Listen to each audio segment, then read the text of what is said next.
पश्चिम Asia में जारी संघर्ष हर गुजरते दिन के साथ और ज्यादा जटिल होता जा रहा है। ड्रोन हमलों, मिसाइल हमलों और सैन्य अभियानों के बीच अब बयानबाजी भी बेहद तीखी हो गई है। इसी तनावपूर्ण माहौल के बीच अमेरिकी राष्ट्रपति डोनाल्ड ट्रंप का एक बड़ा बयान सामने आया है, जिसने अंतर्राष्ट्रीय राजनीति में नई बहस छेड़ दी है।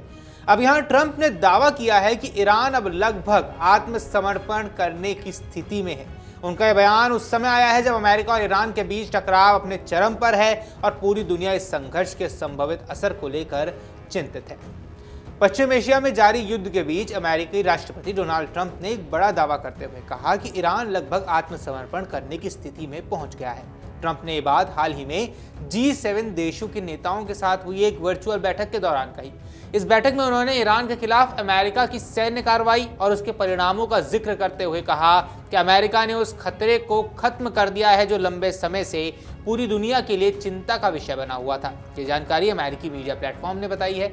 अब इस रिपोर्ट की माने तो G7 देशों के 3 अधिकारियों ने इस बातचीत के बारे में जानकारी साझा की।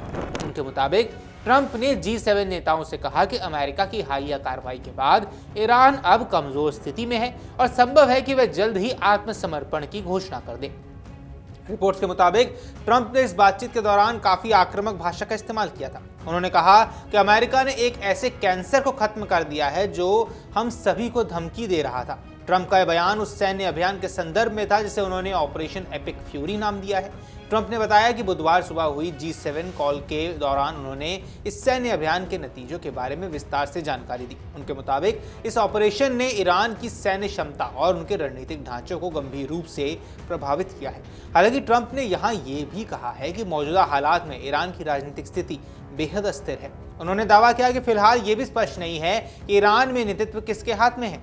ट्रंप के शब्दों में, कोई नहीं जानता कि नेता कौन है, इसलिए ऐसा कोई नहीं है जो आत्मसमर्पण की घोषणा कर सके। शुक्रवार को ट्रंप ने ईरान के नेतृत्व पर एक और तीखी टिप्पणी की थी। उन्होंने कहा था कि पश्चिम एशिया में युद्ध को 2 सप्ताह पूरे हो चुके हैं और इस दौरान दोनों पक्षों के बीच भारी मात्रा में ड्रोन और मिसाइल हमलों का आदान प्रदान हुआ है। ट्रंप ने कहा कि इस संघर्ष के दौरान ईरानी नेताओं को निशाना बनाना उनके लिए बड़ा सम्मान था। ट्रंप के इन बयानों ने अंतर्राष्ट्रीय स्तर पर कई सवाल भी खड़े किए हैं। कुछ विशेषज्ञों का मानना है कि इस तरह की बयानबाजी क्षेत्र में तनाव को और ज्यादा बढ़ा सकती है। वहीं कई विश्लेषकों का यह भी कहना है कि ट्रंप अपने समर्थकों के सामने अमेरिका की सैन्य ताकत को दिखाने की यहां कोशिश करते हुए नजर आ रहे हैं। पश्चिम एशिया में अमेरिका और ईरान के बीच बढ़ते तनाव का असर केवल इन दोनों देशों तक ही सीमित नहीं रहा है। इस संघर्ष का प्रभाव अब पूरे क्षेत्र पर पड़ सकता है। खासतौर पर खाड़ी क्षेत्र में स्थित कई देश इस स्थिति को लेकर चिंतित है, क्योंकि यहाँ से दुनिया के बड़े हिस्से की ऊर्जा आपूर्ति होती है। इस क्षेत्र में जारी सैन्य गतिविधियों और टकराव के कारण वैश्विक ऊर्जा बाजार भी प्रभावित हो सकता है। तेल और गैस की आपूर्ति से जुड़े समुद्री मार्गों पर खतरा बढ़ने से कई देशों की ऊर्जा सुरक्षा पर भी सवाल उठ जाएंगे। भारत के लिए भी यह स्थिति काफी संवेदनशील मानी जा रही है। भारत अपनी ऊर्जा जरूरतों का बड़ा हिस्सा पश्चिम एशिया से आयात करता है। अगर इस क्षेत्र में संघर्ष और बढ़ता है तो तेल और गैस की आपूर्ति प्रभावित हो सकती है, जिससे भारतीय अर्थव्यवस्था पर भी असर पड़ सकता है। इसके अलावा खाड़ी देशों में बड़ी संख्या में भारतीय नागरिक काम करते हैं। लाखों भारतीय इस क्षेत्र में रोजगार के लिए रहते हैं। ऐसे में अगर क्षेत्र में अस्थिरता बढ़ती है तो उनकी सुरक्षा भी एक बड़ा मुद्दा बन सकता है।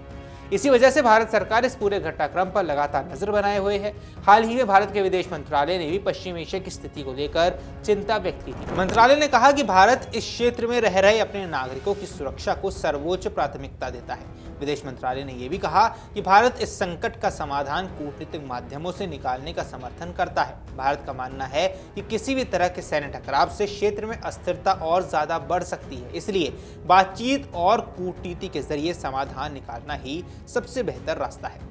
अंतर्राष्ट्रीय विशेषज्ञों का भी मानना है कि अगर अमेरिका और ईरान के बीच तनाव इसी तरह बढ़ता रहा तो इसका असर वैश्विक राजनीति और अर्थव्यवस्था दोनों पर पड़ सकता है। इसलिए दुनिया के कई देश इस बात पर जोर दे रहे हैं कि दोनों पक्ष संयम बरतें और किसी बड़े सैन्य टकराव से बचने की कोशिश करें। फिलहाल पश्चिम एशिया की स्थिति बेहद संवेदनशील बनी हुई है। अमेरिका और ईरान के बीच जारी तनाव, सैन्य कार्रवाइयां और तीखी बयानबाजी ने क्षेत्र की स्थिति को और ज्यादा जटिल बना दिया है। ऐसे में अब पूरी दुनिया की नजरें इस बात पर टिकी हैं कि आने वाले दिनों में ये संकट किस दिशा में आगे बढ़ता है। बाकी आपको क्या कुछ लगता है हमें कमेंट सेक्शन पर जरूर बताएं और ऐसी खबरों के लिए आप अमर उजाला के साथ लगातार जुड़े रहिए।